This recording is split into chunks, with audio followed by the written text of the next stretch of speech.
Coucou tout le monde, c'est Murgen, je suis ravie de vous retrouver. Alors ça va pas être totalement une revue sur cet ouvrage parce que c'est un ouvrage qui est dense et qui est super intéressant, mais dont je voulais quand même vous parler parce que moi il m'a plu beaucoup. Mais c'est un petit peu, on va juste feuilleter ensemble s'il y en avait qui étaient attirés par cet ouvrage, voilà. Donc je remercie bien sûr Ninon en fait, puisque c'est les éditions Alliance Magique et Ninon qui m'ont fait un cadeau de Yule, hein, donc du coup, donc ça a été le premier cadeau que j'ai reçu cette année pour Yule et Noël. Et donc du coup je la remercie beaucoup beaucoup, je te fais plein de bisous, ça a été une surprise totale parce que tu m'avais rien dit et donc quand je l'ai découvert, voilà, j'étais comme une gamine parce que j'étais toute contente, voilà, d'avoir eu mon cadeau et je m'étais plongée dans sa lecture. Donc c'est le livre La Voie du paganisme, guide moderne des pratiques païennes de John Beckett aux éditions Danaé. Donc on va voir la quatrième de couverture ensemble. Donc le prix, je vous le donne, c'est 16 €. Et Cocorico, je le dis tout le temps, et ça j'aime bien parce qu'on a des livres de bonne qualité et qui sont imprimés en France et en plus qui sont imprimés en mode vert. On n'abîme pas la nature. Donc ça, c'est plutôt cool. Et donc, pour cela, les éditions Alliance Magique, je vous remercie. Voilà, c'est pas mal. C'est bien de travailler comme ça. Donc on nous dit, le paganisme est une façon de voir le monde et la place que vous y occupez. Il implique de revoir les présupposés enseignés par la société traditionnelle et de renforcer votre relation avec les dieux, la nature, l'univers, les gens qui vous entourent, mais aussi vous-même. Cet ouvrage vous donne des conseils pratiques pour respecter vos valeurs et vivre une vie païenne authentique au sein de la culture occidentale traditionnelle. Découvrez des conseils pour établir ou approfondir une pratique régulière. Explorez comment votre spiritualité peut vous aider à gérer les difficultés inévitables de la vie. Apprenez les bases du leadership et découvrez les autres étapes à franchir au fur et à mesure que vous gagnerez en expérience et que vous passez à des pratiques plus avancées. Ce livre vous propose de nombreuses méditations et des rituels pour vous aider à intégrer des nouveaux concepts et vous guider sur un chemin de vie riche de sens. Alors, avant de lire le livre, effectivement, plus vous allez travailler votre chemin sur la spiritualité, plus vous allez vous apercevoir que les coups durs de la vie sont plus faciles à percevoir, à avoir. J'ai eu cette année 2019 qui vient de passer beaucoup de coups durs qui sont passés, qui ont eu lieu, et c'était pas facile tout le temps. Et je me suis, comme tout le monde, un coup dur, on a besoin parfois de temps en temps d'évacuer avec quelques larmes ce qui passe, etc. Mais je me suis raccrochée à ce que je crois, à ma spiritualité, et quand on me demande des conseils, que je discute avec les gens, etc., je me suis clairement dit face à moi-même, sois honnête avec toi, si tu les donnes les conseils, c'est pour que tu les suives. Donc tu travailles, tu te mets un coup de fouet, tu fais ce que tu veux, mais tu te laisses pas aller. Voilà. Et pour vous faire un résumé, j'ai en 2019 fait face à la maladie de proches, au suicide d'une amie, à mon mari qui est parti, à l'arrivée ensuite d'un nouvel amour pour moi, à la perte d'un bébé, à beaucoup de choses. Donc 2019 était rempli de changements, de gros coups durs et aussi des bons moments, voilà. Et le travail en fait sur la spiritualité, le chemin que j'entreprends depuis maintenant de nombreuses années, ça m'a permis à y faire face, à prendre les choses plutôt sereinement, à continuer à mon travail, à continuer à s'occuper bien de ma fille aînée, à faire tout ça et à réussir à le faire. Donc voilà, ça m'a beaucoup aidé, si bien que par exemple le mari de ma meilleure amie m'a demandé clairement si j'avais bouffé un Bouddha. parce que je prenais les choses tellement, tellement zen, etc. et que ça les a étonnés, puisque je suis quelqu'un qui est très énergique, etc. Donc ils s'attendaient à ce que ça soit plutôt l'explosion, alors qu'en fait j'ai pris les choses plus sereinement, et puis je m'aperçois que quand j'ai des coups durs, quand j'ai des choses comme ça, j'arrive au contraire, pour des gros trucs, à poser et à avancer. Donc effectivement, tout ça, tout ce travail que vous faites, que vous voulez faire quand vous travaillez votre spiritualité, vous vous ouvrez, vous réfléchissez, vous acquérez ce qui vous fait du bien, ce qui vous correspond, ça vous permet effectivement d'avancer dans la vie et de pouvoir surpasser les obstacles qui sont là et qui sont nécessaires. Moi, je dis, bon, effectivement, on se prend des bons coups de bâton parfois, hein, franchement, qui sont pas faciles du tout, mais qui sont pas faciles du tout, mais qui vous mettent vraiment, vraiment un coup de bâton. Mais ça vous permet de les surpasser, d'avancer, de continuer.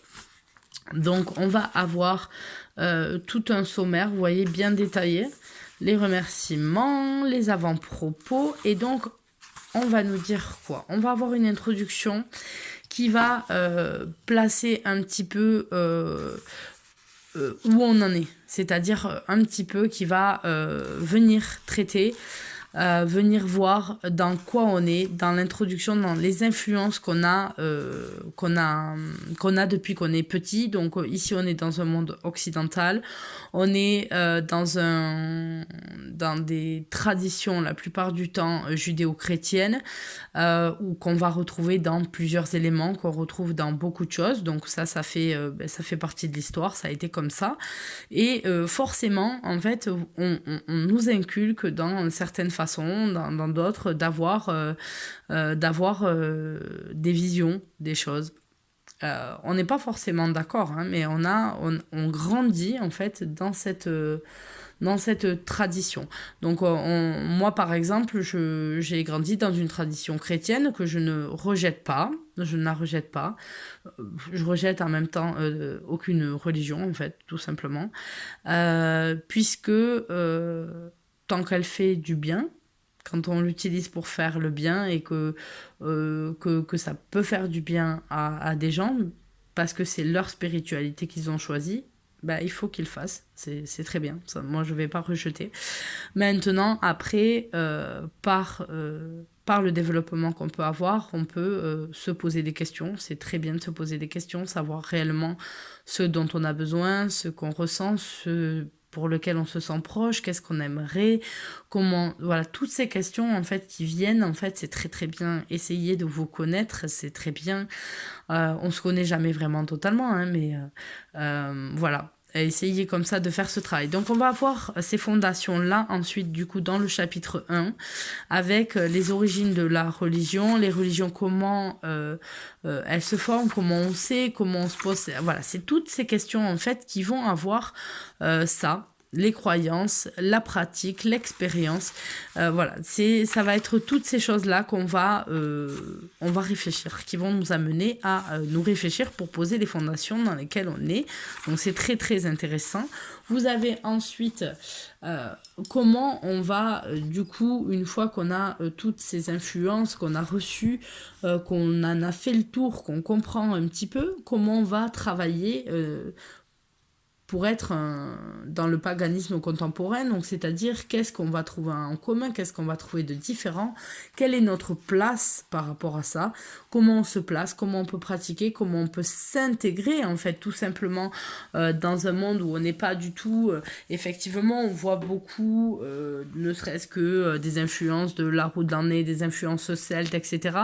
Mais on est détaché parfois de la nature, détaché de ce genre de choses, et donc là on va aussi voir notre relation avec la nature, on va avoir notre relation avec les dieux et les relations qu'on peut avoir avec nos ancêtres. Donc ça va être votre paganisme, comment vous allez vous situer par rapport à ça. Il va y avoir par exemple des gens qui vont se sentir très proches de certains panthéons et vont travailler qu'avec des panthéons, d'autres qui vont se sentir très pardon.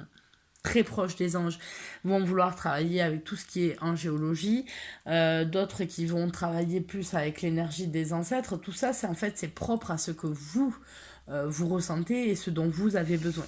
Donc ça, c'est effectivement, ça change pour beaucoup, mais ce livre est très très intéressant. Il apprend à se poser aussi les bonnes questions, il apprend à voir qu'est-ce que vous rejetez. Après, une fois que vous posez vos questions, ce livre en fait fait naître des questions en vous et va vous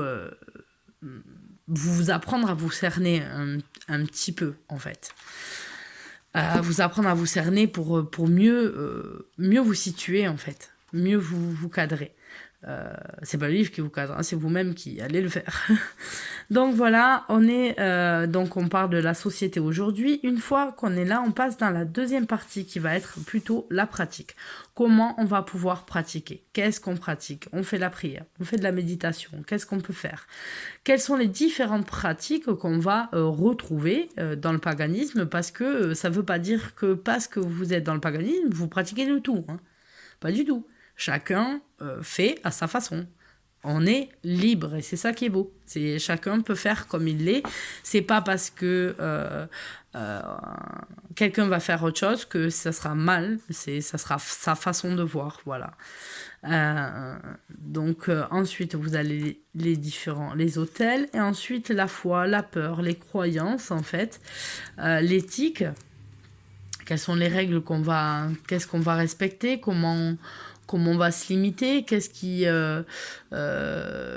comment on va s'obliger, voilà. Donc ça, c'est très important parce que c'est les limites que vous allez vous fixer sont quand même très très importantes puisque moi je pense que dans tout ce qu'on fait dans la vie, c'est autant la religion, notre pratique spirituelle, notre façon d'agir, notre façon ne serait-ce que de marcher dans la rue, doit être faite dans le but toujours de la sécurité des autres, c'est-à-dire qu'on ne fait rien qui pourrait blesser quelqu'un. Donc parfois c'est difficile, on peut être inattentif et vous le voyez bien, hein, vous avancez, vous êtes inattentif, vous avez bousculé quelqu'un, oh pardon, voilà, mais voilà. Donc dans votre pratique du coup du paganisme et notamment la pratique ensuite de la magie, etc., ce sont des choses qui sont très importantes de savoir où c'est que vous avez fixé vos limites, vos obligations et ce que vous interdisez de faire.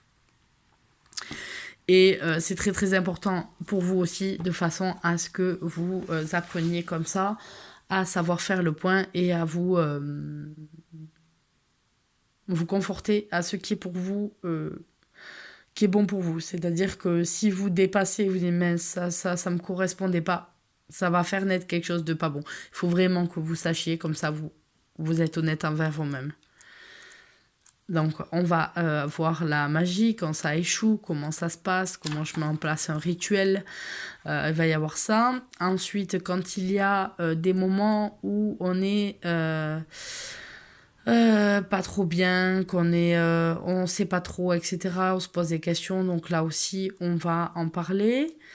Et ensuite, on a le chapitre 3, les pratiques intermédiaires. Donc, ça va être des autres pratiques qui vont venir en fonction de si vous mettez votre religion ou pas, comment ça se passe. Et pour ceux qui vont pratiquer en groupe, comment ça se passe quand on est dans un groupe, comment ça se passe pour faire les rituels, pour mettre en place tout ça, votre initiation. Voilà, il va y avoir beaucoup de choses à la fin. Et puis à chaque fois, vous avez des petites questions à méditer. Et donc voilà, c'est un livre qui est très très intéressant, très passionnant, que je vous conseille vraiment. Vous avez ensuite des bibliographies, donc il faut savoir que l'auteur n'est pas français, donc la bibliographie est sur des ouvrages qui sont en anglais. Là, si on vous propose du coup, si vous avez aimé les autres collections que vous pouvez trouver chez Alliance Magique, donc tout ça j'ai le nouveau calendrier païen, très très intéressant, et encore plus sur cette collection où vous avez les 8 fêtes de l'année, des célébrations païennes, et ensuite vous avez la voie du druidisme pour ceux qui sont intéressés, et puis ensuite vous pouvez aussi vous abonner au magazine alliance magique qui est gratuit. Vous ne payez que les frais de port quand vous êtes sur le site Alliance Magique. Donc voilà, en fait je pensais faire vraiment que 5 minutes sur cette vidéo, mais non, je voulais présenter un peu plus que ça. Et il est vraiment top. Donc je vous le conseille, ceux qui ont envie de lecture, faites-vous plaisir, c'est très très intéressant. Je vous fais à tous d'énormes bisous et je vous dis à très bientôt. Bye bye.